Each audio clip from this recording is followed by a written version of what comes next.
Coming up in the news, the missing case of deadly caper now classified as a homicide. Also, 4 young men appearing in court to answer to the charge of possession of a firearm with the intent to endanger life. The Bahamas Tonight, the Northern Edition, starts now. This is the Bahamas Tonight, Northern Edition. Good evening, Bahamas. I'm Shashina Roll-Farquharson. As always, it is so great to have you with us. Topping news this evening, we are in the beginning of a surge. We must test, isolate, trace, treat, and vaccinate in order to win the battle against COVID-19. That sobering appeal coming a short time ago from the chair of the National COVID-19 Vaccine Consultative Committee, Dr. Mercelin Dalregis, during the Ministry of Health's press conference. Dr. Dalregis saying as cases continue to rise, it is clear that the pandemic is not over. She calls it a race against time. The emergence of variant strains of COVID-19 is of significant concern. These variants spread more easily and are infecting younger age groups. The cases may be more severe, and some countries are reporting more deaths. We have been actively monitoring genomic testing from the 13th of March to the 17th of April, and there is evidence of an increasing number of genomic deletions, which means that this is indicative of variant strains. And although Grand Bahama presented with a lot of cases, the deletion of the strain in Grand Bahama was only identified last week. Now, the special health consultant says new infections are being driven by international travel and a relaxed adherence to health guidelines. She's also concerned that new strains are making a bad situation worse. Test. We must isolate. We must trace, we must treat, and we must vaccinate. The COVID-19 vaccine provides you with the opportunity to develop an immune response to combat this infection. The immune response will neutralize the severity of the COVID-19 virus infection. Meantime, the committee is preparing to roll out vaccines in all of the Family Islands. Vaccinations will be given to all residents age 18 and over with a Bahamian government ID. The second batch of the vaccine is expected to arrive at the end of May. We must test, we must isolate, we must trace, we must treat, and we must vaccinate. The COVID-19 vaccine provides you with the opportunity to develop an immune response to combat this infection. The immune response will neutralize the severity of the COVID-19 virus infection. In other news, students, teachers, and staff at the Bishop Michael Eldon School returning to virtual learning this week after a number of students were exposed to COVID-19 and tested positive for the virus. According to a release by the Anglican Central Education Authority, over the Easter break, grade 12 students of their own volition arranged a series of events over the course of a few days to have a senior class experience. The final event was held April 10th, just 2 days before students returned to school. The release notes that none of these events were sanctioned or supported by the Anglican Central Education Authority or Bishop Michael Eldon School, and that the administration learned of these events on Friday, April 16th. The statement adds that it is suspected that the events violated protocols mandated by the Ministry of Health and the competent authority, wearing masks, observing social distances, and stringent sanitization.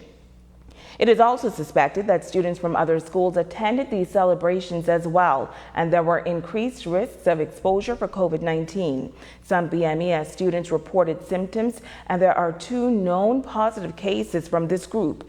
The statement continues that when the 12th graders returned to school on April 12th, they put the teachers, staff, students, and extended families of Bishop Michael Eldon School at risk of being exposed to the virus. And after consultation with the Ministry of Health and the contact tracing team, the school has imposed a mandated 10-day quarantine for all teachers, staff, and students. Virtual learning commenced on April 19th and face-to-face will resume on April 26th. Now, the administration is asking that if parents or their children exhibit any symptoms to contact the school so that the information can be forwarded to the contract tracing team. The release also adds that in the days ahead, there will be ongoing sanitization of both campuses. Police giving an update tonight on an outstanding missing persons report. The elderly man was reported missing last year. Police confirming that the case is now a murder investigation. Here's the report. Police officials confirming that 78-year-old Dudley Capron, a well-known musician on Grand Bahama, was murdered. Officer in charge of the Northern Bahamas, Assistant Commissioner of Police Ashton Greenslade, giving ZNS News the update during a press conference on Monday.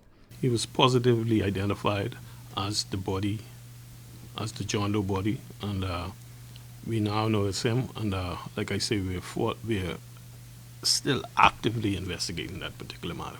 Okay, so we're looking at this as a homicide. Yes, it's now a homicide. Capron, who goes by the name Caproni, lived alone and often frequented the Caravel Beach and Bahamia area. He was reported missing back in November after family members had not heard from him for several days. Greenslade shared why the case is now moved from missing to homicide. Yes, because our investigation, the pathologist report. You may recall not long after Capron was reported missing, police officials were called to the scene of a badly decomposed body in the Queens Cove area where they discovered the body of a male through a track road. Police officials noting that due to the condition of the body, the identity could not be determined at that time. Well, that decomposed body is confirmed to be that of Capron. However, police remain tight-lipped on the findings of the pathologist's report. I can't go into detail, bearing in mind we might be able to solve this matter, and if we solve this matter, the information I divulge here might cause some problem in the not-too-distant future. But he contends that an active investigation continues.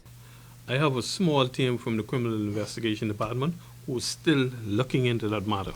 Their sole purpose is to continue to try and bring that matter to a close. ACP Greenslade adding that the public's assistance is needed in bringing this matter to a close. But we're asking any member of the public who might have heard or seen something on the date and time in question to please come forward and pass that information to us.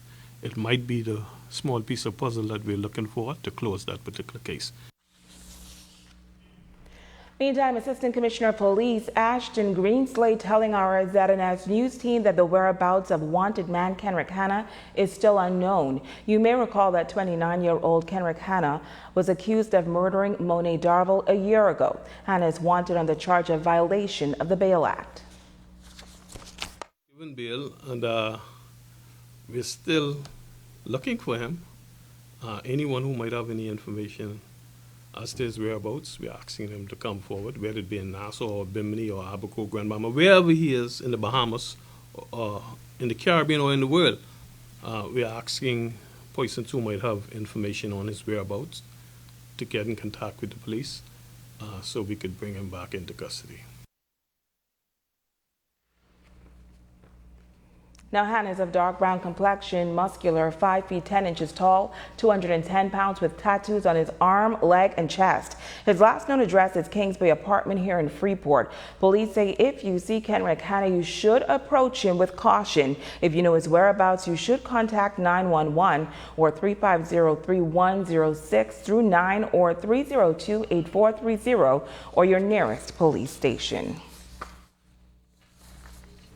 Well, 4 young men appearing in court today to answer to the charge of possession of a firearm with the intent to endanger life. 27-year-old Draxon Bellany, of Frobisher Drive in the blue shirt. 22-year-old Stephon Moss of Weddell Avenue in the gray shirt. Shamar Moss, age 20, of Garden Villas. He is also wearing a gray shirt. And Haywood Johnson, age 21, of Gordon Avenue, wearing the multicolored shirt. They all appeared before Magistrate LaQuay Lang in court number 1 and all pleaded not guilty and were granted bail in the amount of $5,000 cash bail. The matter was adjourned to June 15th. They are all required to sign in at the Central Police Station every Monday and Wednesday. Police say the men were arrested after an investigation into reports of gunshots being fired into the area of Gwen's Plaza this past Friday. Switching gears now, a group of migrants found residing in a bus arrested in Abaco. According to reports yesterday, a joint operation consisting of officers from the departments of Abaco District, the Royal Bahamas Police Force, and officials from the Department of Housing and Environmental Health led to the arrest and subsequent conviction of 3 Haitian adult male migrants. An official complaint was lodged with the department after a video made the rounds on social media of a school bus that had been converted into a dwelling home for suspected illegal migrants in the Dundastown, Abaco area. The team investigated the complaint and found 3 males, later discovered to be Haitian migrants, on board the bus. Now, the trio attempted to evade custody, however, did not make good their escape.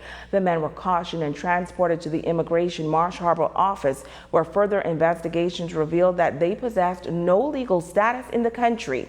All migrants stated that they entered the country via boat in December 2020. They were arraigned in the magistrate's court on the island before Magistrate Ansela Evans and pleaded guilty to the charge of illegal landing.